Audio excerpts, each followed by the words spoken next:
So George, you ready to do this? Let's do it. All right. All right, guys. Scott Hollywood Outdoors here. We're here on day one of the Lake Gaston tournament, Mr. Bass. We got 89 boats? 89 boats here at Lake Gaston. We're in the second flight, so we should be getting out of here in about 10 minutes. So we had a pretty good practice yesterday. We found some fish. It's a little cold this morning. Water temperature dropped, air temperature in the 30s for April, which is kind of shocking, but we'll see what we can do. So stand by. We're getting ready to do a blast off here. You see all these boats out here. I think flight 1 already went out. Now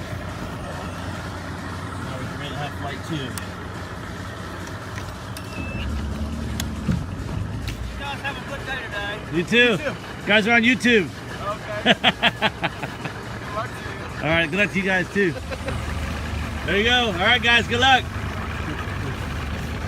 What boat number you got? 46. 46.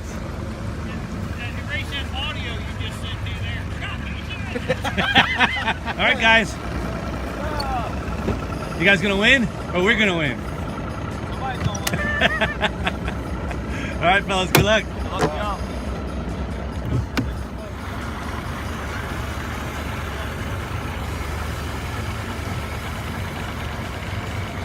The smell of two-stroke in the morning.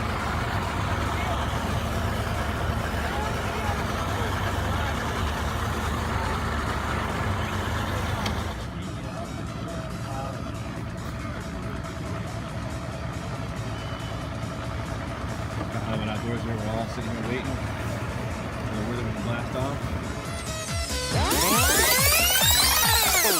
What's up, guys? Scott Hollywood Outdoors here. Well, I know this is going to suck. Unfortunately, we didn't have any more footage after that, just a little bit you saw there. We had all kinds of technical issues with the camera and recording and power and everything else, so it just sucked all the way around. And I didn't want to not put out a video because I know this was an important tournament for us, and we did pretty good. It was a real big tournament. So if I'm going to go forward and start recording stuff from George's boat, I'm going to have to really rethink how I'm going to power things up and going forward from there. So anyway, like I said, I didn't want it to not put something out, so I'm just going to do a quick voiceover during these pictures that I'm showing here. We started off driving down on Thursday from Virginia, Northern Virginia, down to Lake Gaston. We had a campground there, a real nice place, right real close to the water. It was great all around. We had a great time there. So Friday we got up, really windy weather. I mean, it was obnoxious, the wind. It was probably blowing about 30 miles an hour all day.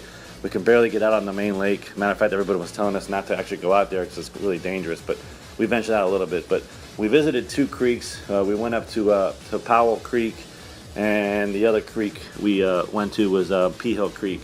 Powell Creek was dirty water, Pea Hill was cleaner water.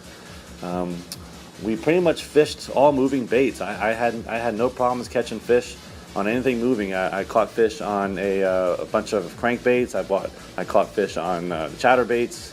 I caught fish on lipless crankbaits.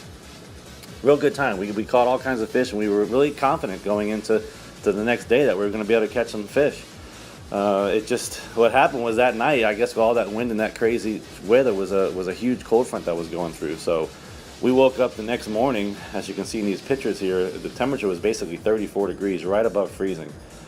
It was cold, especially for April. We were shocked at how cold it was. Matter of fact, me and George were complaining that we didn't really bring any warm clothes because we were supposed to think it was supposed to be mid-April, we're going to be sunshine the whole 9 yards, but it didn't turn out that way. So we went to our first spots and didn't catch anything. I tried the same baits that I was using before, and I couldn't get nothing. We had crankbaits, chatterbaits, spinner baits, and nothing would bite. But luckily, George, the finesse fishing, dock skipping extraordinaire that he was able to squeak out 3 fish for the tournament for that first day. Like I said, I didn't catch anything. I was being stubborn. I wouldn't switch over to any soft plastics, and basically the second half of the day, I basically was just being schooled by George and watching him catch fish. But that's why we're such a good team. He fishes slow and I fish fast.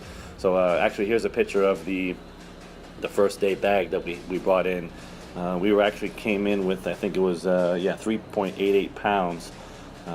3 decent sized fish. I mean, nothing to write home about, but At least we didn't zero. So, you know, he kind of saved our butts that day and came in with some fish. That put us in 81st place for the tournament. So we were pretty much sitting down towards the bottom going into day number 2 of the tournament. So day number 2 arrives, and same thing. It was a little bit warmer, as you can see here, picture here, a little bit warmer, still cold. I think it was 38 degrees. I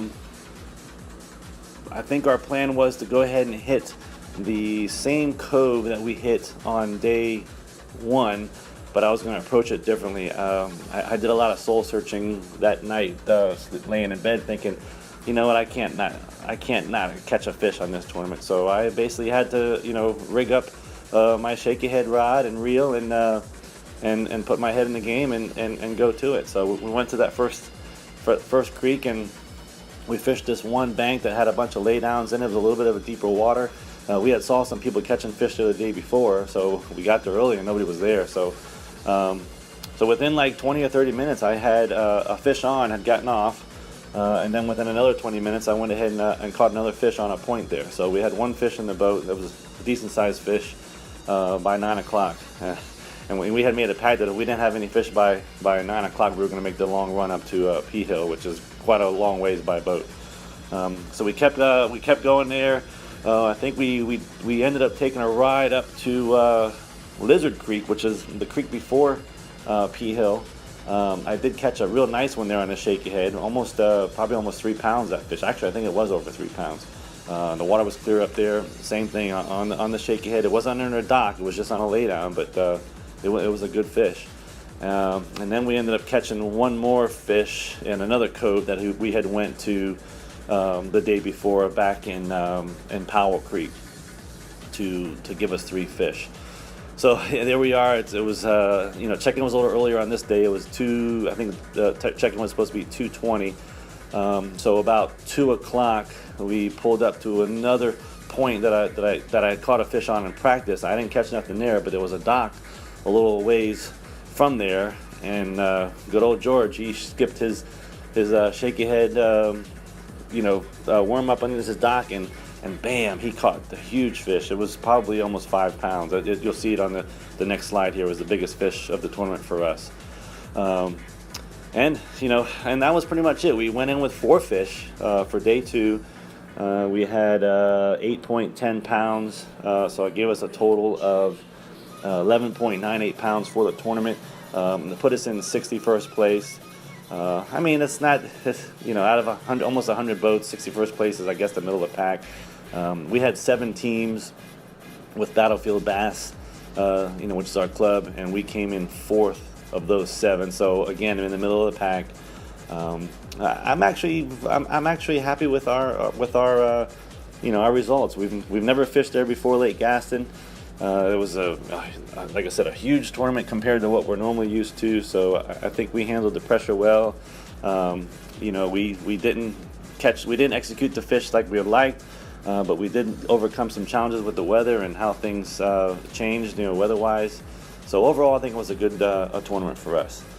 And that's pretty much it. So like I said, we came in 61st place out of almost 100 boats. I think it was 90 boats or 89 boats. So in the lower middle of the pack, I guess you can say.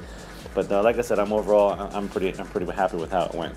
Just to give you an idea what's coming up in the future here, I'm going to be down in Florida next couple weeks, visiting my mom, and so look out for some Florida fishing. And then I come back from that, and then there's stop number 2 on the Battlefield Bass Tour. So stay tuned for that, and more videos are going to keep coming, and that's a wrap.